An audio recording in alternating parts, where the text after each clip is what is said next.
Connecticut, as many as 110,000 school-age children suffer from a diagnosable mental health or substance abuse disorder. In the 2011-2012 school year, 1,668 Connecticut children experienced school-based court referrals. Michael Valerio is the Dean of Students at the Sara J. Rosen Elementary School, which serves students through the 8th grade. You have 13 students being arrested in the building for various reasons, and yet you kind of balance it out with 13 or 14 referrals for communal supports and services. It seems balanced, but it's grossly striking an imbalance. So much of what the children are experiencing and how they're behaving in school is impacted by the trauma that they've lived. We have to treat the trauma. We have to be able to identify how these kids have been traumatized and get them the right type of treatment.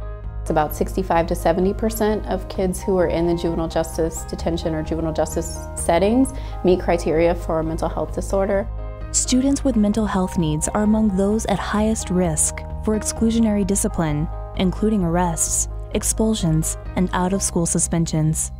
Students are engaged in behaviors that are seen as arrestable offenses, and we seem to only be providing services once they get arrested. Many school-based court referrals are for behaviors that can be better handled through routine discipline and other interventions, and not through the court system. When you think about students, they must be connected to learning in order to be successful. And anything that disrupts that connection negatively impacts their outcome. So it is really important that if they have behavioral challenges, that they're connected to necessary supports. Diverting these youth from juvenile justice involvement whenever possible can result in better outcomes and cost savings for the state. It's very important for us to acknowledge that there are certain ways to deal with student behaviors that are not always and can't always be punitive in nature. We look to identify the problems that students have that might lead to behaviors that are problematic, and we look to train our teachers in ways to deal with those problems in the classroom setting that will lead to students having more time in class and less time being removed from class. Removal of a child, whether it's for abuse or neglect or because they've committed an offense serious enough to warrant their removal from society, is never a good thing. In fact, young people who become involved in the juvenile justice system are more likely to experience repeat arrests over time and are less likely to graduate from high school. And so really thinking about that overlap between mental health and juvenile justice really is a good way to intervene in the school to prison pipeline. And it's really one of the foundations that SBDI was founded on. The School-Based Diversion Initiative, SBDI, is finding ways to bring balance back to our schools and communities.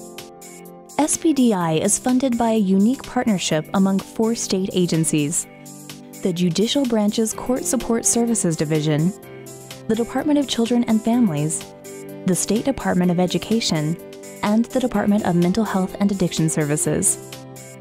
We offer teachers training opportunities in recognizing mental health symptoms. We offer schools the opportunity to take a look at their disciplinary practices and policies and think about ways that they can better address mental health needs and rely not so much on arrests or expulsions when there are other alternatives that meet students' needs. The SBDI model is implemented in a school for 1 year, with additional ongoing support after the first year.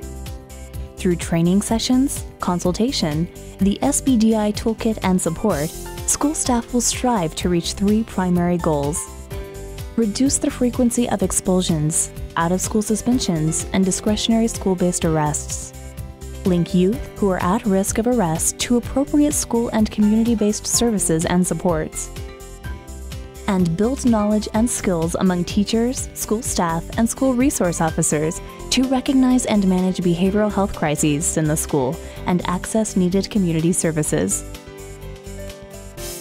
The Sara J. Rosen Elementary School is in its 3rd year using the SBDI strategy. We fully embrace the opportunity to kind of develop a new culture around dealing with problem behaviors. We took it from beyond just responding to crises and started to be more proactive and try to prevent these crises from ever taking shape. Nearly every behavioral health incident or issue could be attributed to or was a simple manifestation of a student's suffering or discomfort in some capacity.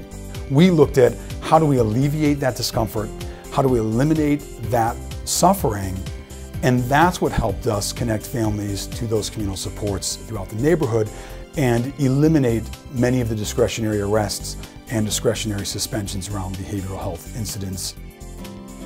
Meriden's Platt High School has just implemented the SBDI strategy. That partnership that the SROs have with the administrators and that bond that the SROs have with the students, that helps out tremendously. It helps out the school body, it helps out the citizens. I mean, it's a great partnership, and that's what we're looking to expound on. The classroom teacher also needs to develop that type of relationship with the student. It comes in a lot of ways. It comes from not just instruction, but it comes from developing a relationship within the classroom, reaching out to students on the football field, on the basketball court, with the club. It comes to really getting involved in their lives and just even sometimes having that simple conversation every day, noticing if they come to school and they look like they may have had a hard night or they may identify that they're hungry. Some of those behaviors and some of those feelings do lead to students acting out in class, and it's important that teachers can identify them. We really have used that year that we work with the schools to build their capacity to sustain the initiative on their own. So they've made the connections, they've developed the resources, they've developed some additional skills, and they know how to track their own data to see how their outcomes are progressing over time. The data shows that the schools participating in SBDI reduce court referrals by about 45% on average, with some schools reducing arrests by as much as 95% in the first year. And referrals to EMPS, the state's mobile crisis service, increased by 94% among participating schools. EMPS is a behavioral health service that stabilizes behavior problems that may result in arrest and addresses the mental health needs of students to prevent future involvement. We have found that if we sit down at the table with the superintendents, with the principals, we explain it and we show that there has been success, many schools are receptive and grateful that they're getting this kind of help. You're keeping students in the classroom, and by keeping them in the classroom, by keeping them engaged in the academic environment, by keeping them in their homes and in their schools and in their communities, you're actually giving them the opportunity to succeed academically as well. So SBDI is a new way. It's a simple way of saying, I'm just going to shift my perspective. Stop seeing problem kids, start seeing problem behaviors, and attack the problem behavior. Because that makes my school better. It makes my student better, it makes my community better. Now these kids are starting to understand that we're their friends. We're not here to just arrest people, and we're not there to just when they do something bad. If they do something bad, by all means, we are going to help them and try to resolve situations prior to making an arrest. If we can do whatever we can, especially in the school system, to not make an arrest, I think it's a win-win for everyone. The whole idea of it takes a village to raise a child is true. I think that makes our school stronger, that we realize that we have community agencies that are very invested in our school and in our community and in our youth, because we certainly couldn't do it alone. It is a win-win for all of us when we have a generation of young people who can go through our educational system despite their challenges and can come out on the other side successful, productive citizens. That really is what we want.